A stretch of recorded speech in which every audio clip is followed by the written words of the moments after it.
کیا, بولنے کی صلاحیت بھی دیا, لیکن دماغ کو تھوڑا سا کمزور,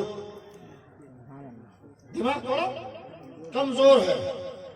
اب وہ شخص سارا اعضاء رکھنے کے بعد بھی وہ اپنے جسم کی بھی حفاظت نہیں کر پا رہا ہے, اپنے شکل و صورت کی حفاظت نہیں کر پا رہا ہے. داڑھی بڑھی ہوئی ہے, مونچھیں بڑھی ہوئی ہے, کپڑا گندا ہے, کہیں کپڑا کھلا ہے, کہیں جسم نظر آ رہا ہے. وہ اپنے آپ میں نہیں ہے, تو مطلب یہ کہ اس کو سوچنے اور سمجھنے کی طاقت رب نے چھین لیا. دماغ دیا لیکن سوچنے اور سمجھنے کی طاقت چھین لیا, اس لیے وہ پاگلوں کی طرح گھوم رہا ہے.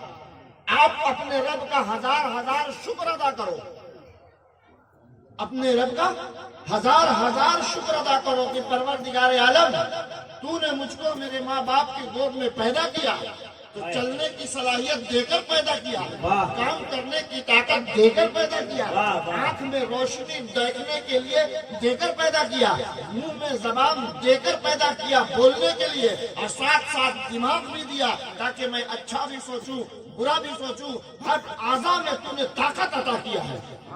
تو رب آپ کے جسم کے ہر اعضاء میں طاقت اور قوت دے کر بھیجا ہے, لیکن آپ خود سے اپنے جسم کو کمزور کر رہے ہیں. جی واہ, خود سے آپ اپنے جسم کے اعضاء کو کمزور کر رہے ہیں. یہ نوجوان کیا کر رہے ہیں آج کے دور میں؟ یہ نوجوان گٹکا کھا رہا ہے, نوجوان گٹکا کھا رہا ہے, اور گٹکا بھی اتنی زیادہ تعداد میں کھا رہا ہے کہ رب نے اس کی زندگی کو, اس کو 4-5 سال گزر گیا.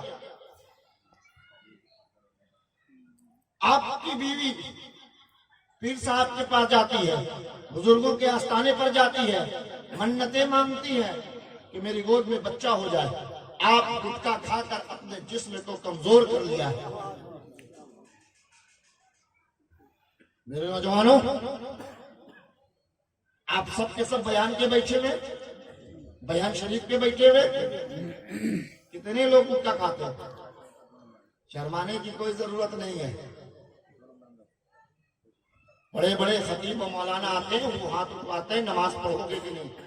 میں ہاتھ اٹھواتا ہوں کہ گٹکا کتنے لوگ کھاتے ہیں. آپ کو ہاتھ اٹھانے کی ضرورت نہیں ہے.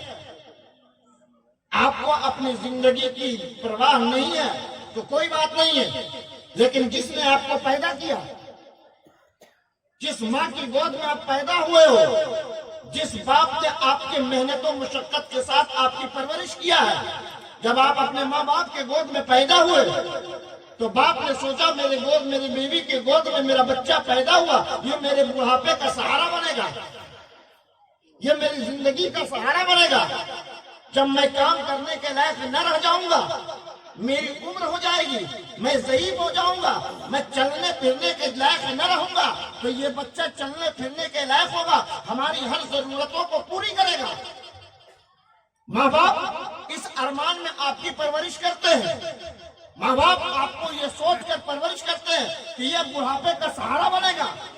لیکن وہ ماں بیٹا جو ماں باپ کا ارمان بن کر جوان ہوا, وہ گٹکا کھانے لگا, وہ شراب پینے لگا, وہ دارو پینے لگا, وہ ڈرگس کا استعمال کرنے لگا, وہ نشہ آور چیزوں کو کھانے لگا.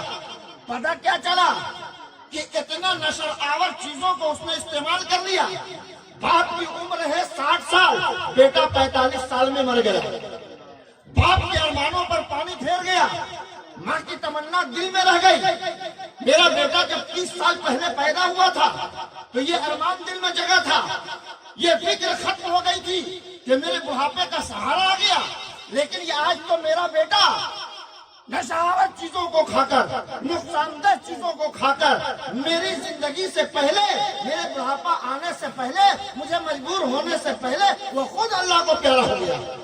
تو میرے دوستو, آپ اپنے بارے میں مت سوچو, آپ اپنی زندگی کی فکر نہ کرو. جس ماں باپ کے گود میں آپ پیدا ہوئے ہو اس کی فکر کرو کہ بڑھاپے کا سہارا بن کر میں پیدا ہوا ہوں. میں بڑھاپے میں ماں باپ کی خدمت کرنے کے لیے پیدا ہوا ہوں. اسی لیے اپنے چہرے کو مت دیکھو, اپنے والدین کو چہرے کو دیکھ کر اگر تم آج کے بعد سے بھی نشہ آور چیزوں کا اگر استعمال کرتے ہو تو اپنے والدین کے لیے، اپنے ماں باپ کے لیے، اگر شادی شدہ ہو تو اپنی بیوی کے لیے، اگر بال بچے دار ہو تو اپنے بچوں کے لیے آج کے بعد سے اس تمام نشہ آور چیزوں کو استعمال کرنا چھوڑ دو، یہ تمہارے لیے بہتر اور مناسب ہے۔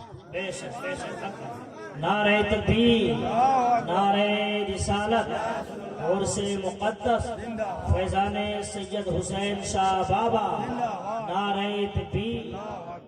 کیونکہ میں آپ کے یہاں پہلی بار نہیں آیا ہوں، جلسے میں پہلی بار آیا ہوں، لیکن میں 11ویں شریف کے فاتحے میں ہر سال آتا ہوں، اور سب یہاں پر جتنے لوگ بیٹھے ہوئے وہ سب سرکار ملت کے چاہنے والے ہیں، ماننے والے ہیں، غلام ہیں، مرید ہیں۔